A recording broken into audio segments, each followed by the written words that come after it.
親愛嘅弟兄姊妹，平安。今日我哋聚集喺一齊，探討一個深刻而重要嘅主題：點樣喺自然災害中展現基督嘅憐憫之心。無論係地震、颶風、海嘯定係洪水，呢啲災難不僅摧毀咗物質世界，亦深深影響咗人們嘅心靈。然而喺呢啲危機時刻，我哋睇到咗人性最美麗嘅一面。特別係嗰啲基於信仰嘅救援行動，佢哋彰顯咗上帝對受苦者嘅慈愛。等我哋一齊從聖經嘅角度嚟思考點樣回應呢啲災難，並從歷史同現代嘅例子中汲取靈感。首先，我哋必須明白，回應自然災害唔單止係一種道德責任，更係作為基督徒嘅核心使命之一。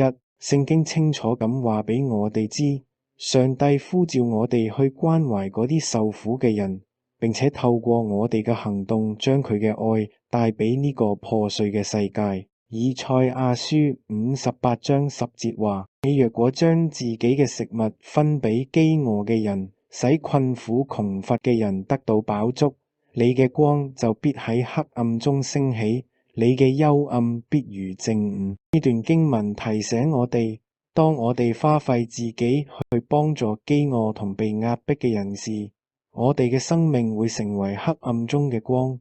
自然災害往往讓無數人失去家園、食物同基本生活需求。此時，我哋嘅援助唔僅僅係提供物資，更係傳遞上帝嘅安慰與希望。耶穌喺馬太福音25章35到40節中明確指出：因為我餓咗，你哋俾我食；渴咗，你哋俾我飲；我係客旅，你哋留我住；赤身露體，你哋俾我穿；病咗，你哋睇顧我；我喺監裏，你哋嚟睇我。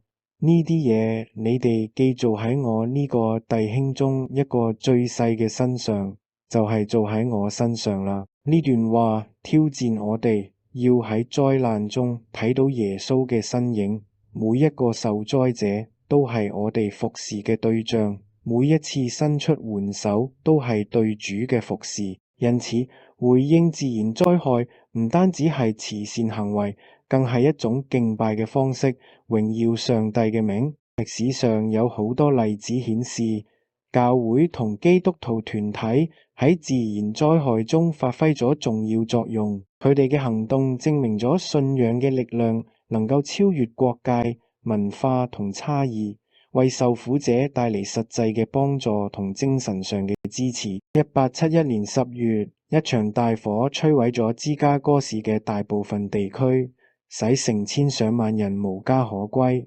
當時宗教組織迅速動員起來，提供庇護所、食物同衣物。教會成為避難中心，不僅滿足咗物質需求，仲提供咗心靈嘅安慰。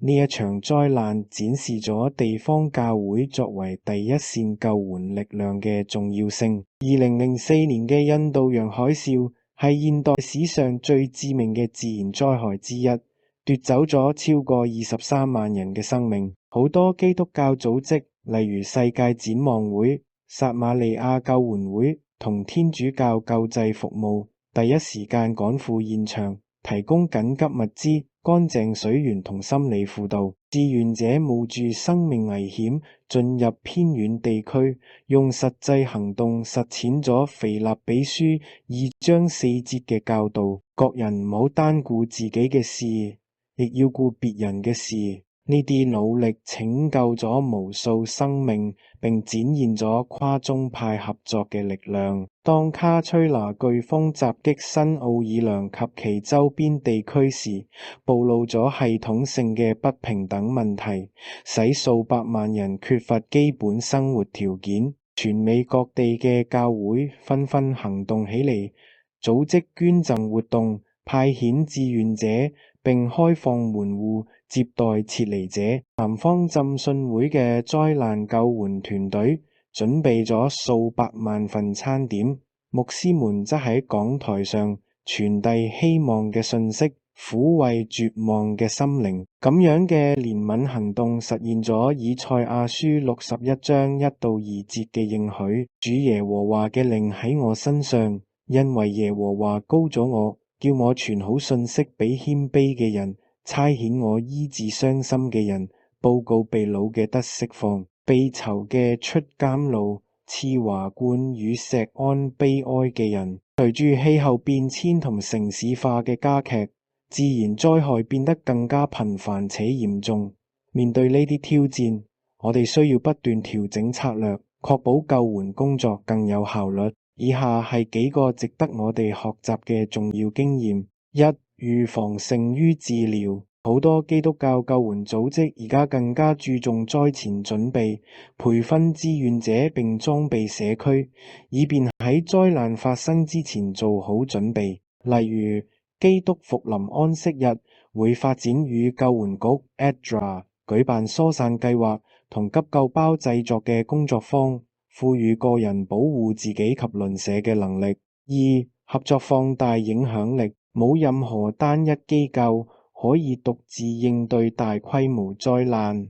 成功嘅救援行動需要政府、非政府組織、教會同私人部門之間嘅合作。2013年，菲律賓遭受颱風海燕中4後，唔同宗教團體攜手重建家園、學校同生計，展現咗傳道書4章9到10節嘅精神。2個人總比1個人好，因為2人勞碌同得美好嘅果效。若係跌倒，呢人可以扶起佢嘅同伴。3、長期恢復至關重要。雖然即時救援至關重要，但只有持續嘅恢復先至能夠帶嚟真正嘅轉變。人人家園 Habitat for Humanity 呢個建立喺基督教原則上嘅組織，專注於重建家園並恢復災民嘅尊嚴。佢哋嘅工作反映咗耶利米書29章11節嘅應許：我知道我向你哋所懷嘅意念係賜平安嘅意念，唔係降災禍嘅意念，要叫你哋末後有指望。最後，讓我哋睇睇2個真實嘅故事。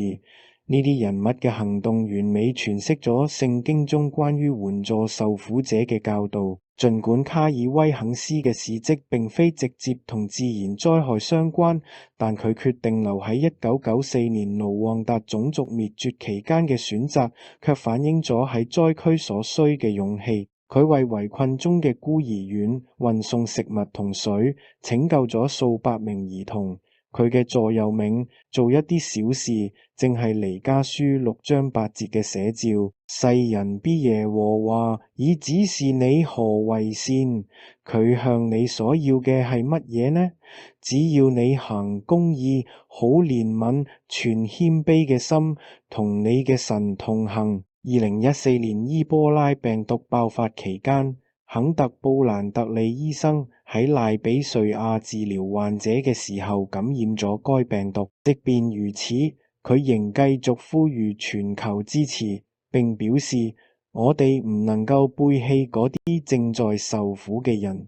佢嘅犧牲體現咗約翰福音15章13節嘅精神：人為朋友捨命，人嘅愛心冇比呢個大嘅。親愛嘅弟兄姊妹，自然災害考驗咗人類嘅極限，但亦揭示咗我哋內心深處嘅憐憫之情。作為基督嘅追隨者，我哋被呼召成為希望同療癒嘅使者，將上帝嘅愛帶俾嗰啲受苦嘅人。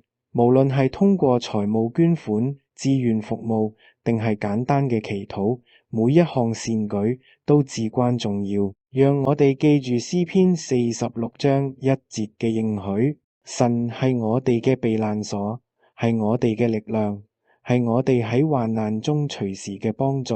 願我哋依靠佢嘅力量，相信即使喺最黑暗嘅時刻，憐憫之光仍能照亮道路，引領我哋走向復原與更新。阿門。